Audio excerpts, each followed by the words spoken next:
നമസ്കാരം. പ്രാദേശിക കക്ഷികൾ ശക്തരെങ്കിൽ അവരുമായി ചേർന്ന് കൂട്ടുകൃഷി നടത്തിയും അല്ലാത്ത ഇടങ്ങളിൽ സ്വയം ശക്തി ആർജിച്ചും ദേശീയ അടിസ്ഥാനത്തിൽ താമര കൃഷി ചെയ്യുന്ന രാജ്യത്തെ പ്രമുഖ കമ്പനിയുടെ അമരത്തുള്ള രണ്ട് ഗുജറാത്തികൾ അത്യധ്വാനത്തിലൂടെ പാകിയ ദേശീയതയുടെ വിത്തുകൾ ഒടുവിൽ ബംഗാളിലും പൂത്തുലഞ്ഞു. അരിവാൾ ചുറ്റിക നക്ഷത്ര കച്ചവടക്കാർ നീണ്ട 34 വർഷക്കാലം കൈവശം വെച്ച് അനുഭവിച്ച് ലാഭം കൊയ്തിരുന്ന ചുവപ്പൻ പാടങ്ങളെ മസിലിന്റെ ബലത്തിൽ ബലാത്കാരമായി പിടിച്ചെടുത്തവളാണ് പേരിൽ മാത്രം മമതയുള്ളവളും മാട്ടി മാനവെന്ന തട്ടിപ്പ് മന്ത്രത്തിന്റെ ഉപജ്ഞാതാവും തൃണമൂൽ കമ്പനിയുടെ ആജീവനാന്ത MD-യുമായ പ്രാദേശിക വനിത.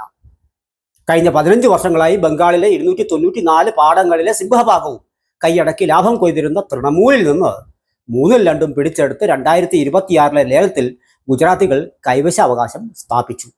മേൽത്തരം വിദേശ വിത്തുകൾ എന്ന പേരിൽ അനധികൃതമായി ഇറക്കുമതി ചെയ്ത ബംഗ്ലാദേശി കളകളെ സംസ്ഥാനത്തിന്റെ വിവിധ ഇടങ്ങളിൽ വിതറി നേട്ടം കൊയ്ത് കൊണ്ടിരുന്നതിന്റെ ആദ്യ അപഖ്യാതി രാജ്യത്തുടനീളം വംശനാശം സംഭവിച്ചു കഴിഞ്ഞ ചുവപ്പൻ കമ്പനിക്കാണ്.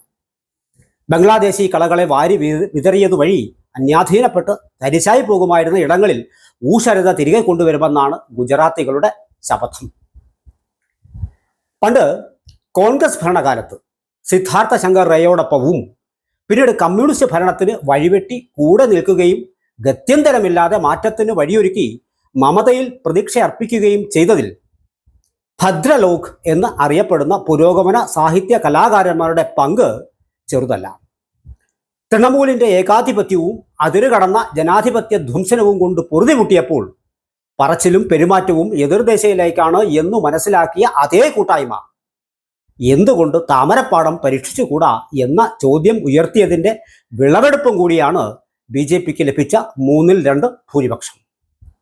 SIR എന്ന പുത്തൻ സാങ്കേതിക വിദ്യയും മറ്റ് ചില രഹസ്യ ചേരുവകളും സമാസമം ചേർത്ത് ഗംഗാജലം തളിച്ചും വന്ദേമാതരം ചൊല്ലിയുമാണ് ഗുജറാത്തികൾ മസിൽ മഹിളയെ മര്യാദ പഠിപ്പിച്ചത്.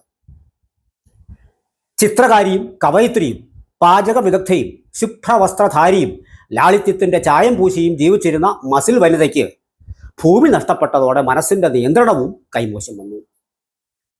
കൂട്ടുകൃഷിക്കാരായിരുന്ന മന്ത്രിമാരിൽ 22 പേർ തോറ്റിട്ടും ജനാധിപത്യത്തിൽ കേട്ടുകേൾവി പോലുമില്ലാത്ത മോറൽ വിക്ടറി തനിക്കാണ് എന്ന് അട്ടഹസിച്ച് അമ്മച്ചി കരച്ചിലാണ്. നിലവിളി അങ്ങ് ഡൽഹിയിൽ വരെ കേട്ടു.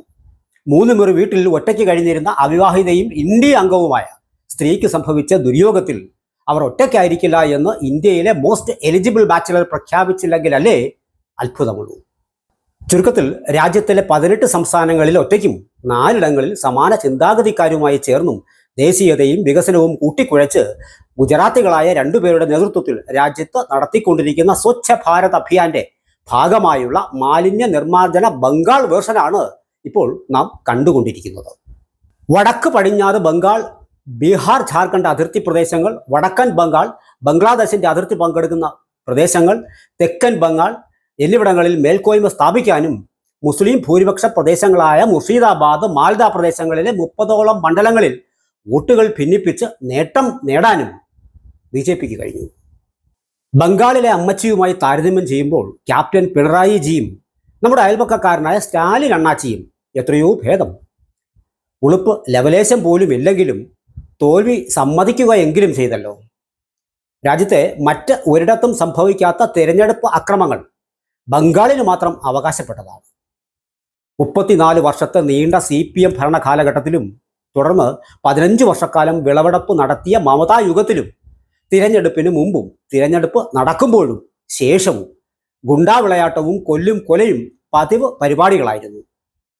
ബംഗാളി എന്ന പദത്തിന് പോലും അർത്ഥവ്യതിയാനം സംഭവിച്ചു. സാഹിത്യം, സംസ്കാരം, കല, കായികം തുടങ്ങിയ സർവ്വ മേഖലകളിലും ഔന്നത്യത്തിന്റെ കൊടുമുടിയിൽ വിരാജിച്ചിരുന്നവരാണ് ബംഗാളികൾ. ഇന്ന് ബംഗാളി എന്ന് കേൾക്കുമ്പോൾ മനസ്സിൽ ഓടി വരുന്ന ചോദ്യം എന്നെ കേൾക്കുന്നവർ ഓരോരുത്തരും ഓർത്തു നോക്കിയാൽ സ്വയം മനസ്സിലാകും. ബംഗാളിനും ബംഗാളിക്കും CPMും തൃണമൂലും ചേർന്ന് സമ്മാനിച്ചത് എന്തായിരുന്നു എന്ന്. ബംഗാളി എന്ന പദത്തിന് പോലും അർത്ഥവിധേയനം സംഭവിച്ചതിന്റെ തെളിവുകൾ നമുക്ക് മുന്നിൽ എത്രയോ ഉണ്ട്. ഗാന്ധിയൻ കാലഘട്ടത്തിലെ എക്സ്പെൻസീവ് സിംപ്ലിസിറ്റിയെ വെല്ലുന്ന മമതാലാളിത്യത്തിന്റെ ആപത്തുകൾക്ക് ഇരയാവുകയും അപാരമായ മനക്കരുത്തുകൊണ്ട് അതിജീവനത്തിന്റെ പാതയിൽ ജീവിതം തിരികെ പിടിക്കുകയും ചെയ്ത 3 പേരുകൾ പരാമർശിക്കാതെ തരമില്ല. മമതാ ബാനർജിയിലും കരുത്തരായ 3 വനിതകൾ.